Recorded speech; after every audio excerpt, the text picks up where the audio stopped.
Hey, this is Miles at Tactical Hyve. A few weeks ago, I had the opportunity to train with Bill Rapier and take his Force and Force class in Washington.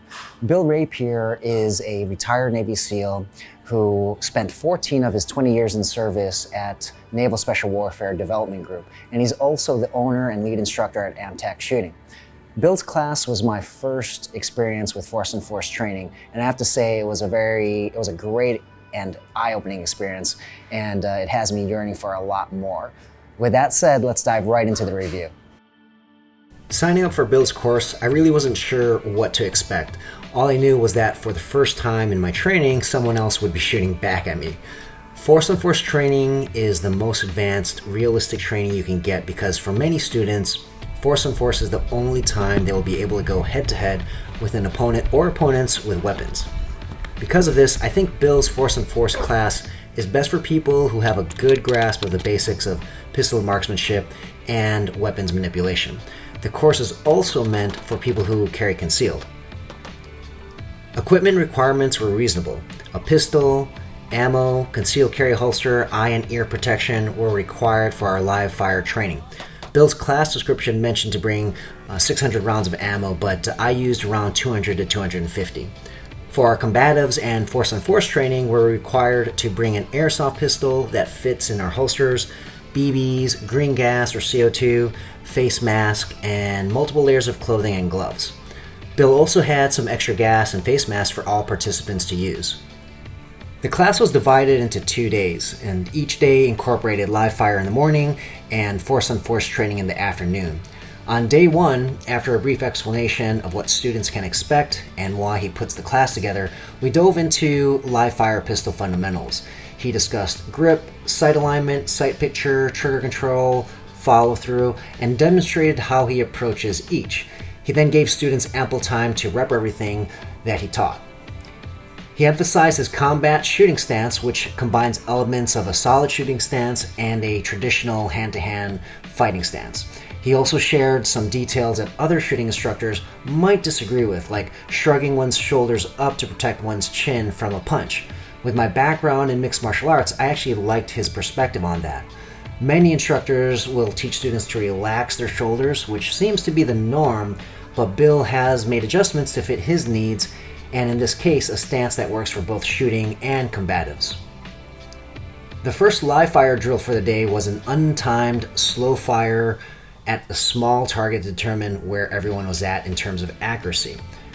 We then moved on to a series of drills to give students the opportunity to work on mastering the basics.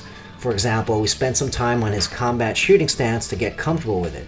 One drill we did was to start from standing upright, then quickly move into our shooting stance while drawing our weapon and firing 2 to 3 shots.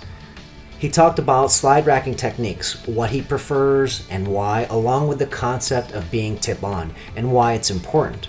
Tip-on refers to pointing your gun at your opponent when you manipulate your weapon, being ready to fire at any given moment. Bill demonstrated various draw stroke methods like the slow draw where one tries to disguise their draw from their opponent. He also emphasized the importance of one-handed draws and how one should practice that often, and students were given ample time to drill their different draw strokes. With a strong emphasis on one-handed drawing, Bill explained various issues that may arise and how to overcome those issues. He also taught his strike ready position, which is his take on the high ready position and why he uses it. We then covered his scanning process from the strike ready position, and he expected students to perform their scans the way he taught after every live fire drill. Bill taught his retention shooting process and his spear elbow application. He demonstrated everything live and showed every student the application one by one to ensure all the students understood and properly executed the technique. Throughout the entire morning, he demonstrated everything he taught and gave students a lot of time to practice. He continually watched each student to ensure they were doing things correctly. And he would jump in and demonstrate little details of a drill or a technique as the need arose to correct any problems. Students then had the opportunity to do more reps of a drill to improve their technique. In the afternoon, we focused on Force on Force training with airsoft pistols.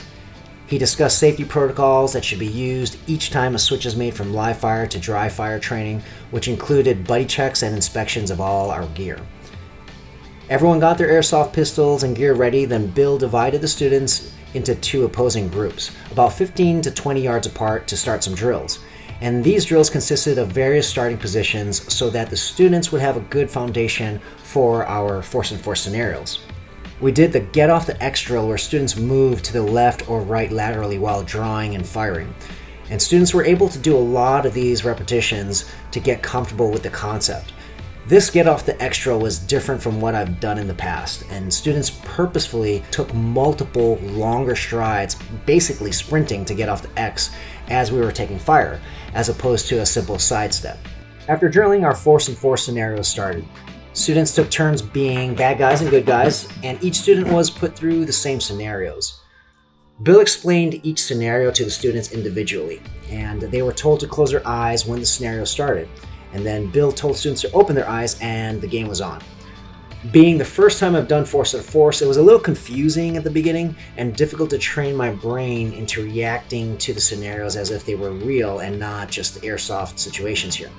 I recall talking with some of our subject matter experts, asking them for their advice on how to get the most out of force and force training, and many of them said the same thing, to treat these training exercises as if they were real. So at first it was difficult, but after a few reps, it started to get easier. We worked various scenarios, such as one where a bad guy was charging us with a machete from about 10 yards away, and this required us to really get off the X fast while drawing our pistol and opening fire. I thought this was a valuable scenario because it revealed how effective lateral movement is while drawing and shooting, and it allowed us to really get off the X. I'm talking about sprinting off the X while shooting. Day 2 started off with a talk about mindset. It revolved around the use of violence, diving into what being ready means and what is required of a person to be ready. After his mindset talk, we geared up for a live fire cold bore drill. If you're unfamiliar with what a cold bore drill refers to, it's executing a drill without any warm-up or prior repetitions. And in this drill, students took turns individually doing the drill in front of everyone else. We were to imagine a loved one being held hostage by someone with a weapon about 25 to 30 yards away, and work our way towards the threat to land a single lethal headshot to neutralize the target. The target that we had to nail was a credit card box, and we had one opportunity to nail it. A miss is something that we should seriously consider, because not hitting that box essentially meant or implied that our loved one could have died. After the live fire cold bore drill, Bill taught some integrated combative techniques and emphasized the concept of reactionary gap. We then incorporated some blade work using training blades, which when combined with spear elbow entries and other close quarters techniques allow for effective deployment of your pistol or any other weapon. During lunch, Bill talked about various tourniquets, bandages, gauze, hemostatics, and other life-saving medical items, and how he feels any responsible armed citizen should have them and know how to use them. After lunch, we started more force and force training with different scenarios. Here, students were much more comfortable with the entire process after running through everything the previous day. On the second day, we had a vehicle scenario that was also very eye-opening for me, as I've never really thought about what I'd do if I was a carjacking victim. So I really appreciated how Bill placed students in real-world situations, and after each repetition, we would debrief where he would give his feedback. Bill ended our force and force training by placing the students in a restaurant scenario to mimic situations that involve being inside a store as a robbery develops. Bill's class was a great introduction to force and force training, and it came at a perfect time. I'm at a point in my own training where I really want to transition to more realistic training and separate myself just from going to ranges and target practice. So again, perfect timing. The instruction was well organized. It was very professional. He emphasized safety throughout both days, making sure that everyone separated live ammunition and live blades from our training blades and from our airsoft pistols. So everyone was safe. There was not one point where someone was in danger of being hurt or being shot. My final verdict here with Bill's force and force review is that if you have the time and if you have the money, definitely take his course. It was very valuable, very eye-opening, and I think you'll experience the same thing. Hope you enjoyed the review.